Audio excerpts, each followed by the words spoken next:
చెప్తున్నావు, నువ్వు నన్ను కష్టాల నుంచి బయటపడేస్తావా? వస్తున్నాను అత్తయ్య.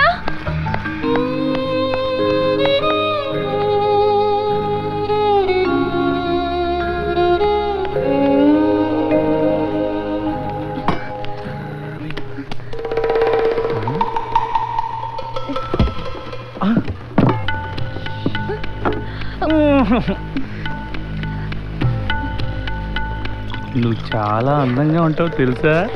అబ్బో సిగ్గే. అమ్మకి భయపడి వెళ్తున్నావు గాని నేనంటే ఇష్టమేగా. చెప్పు, తొందరగా వచ్చే.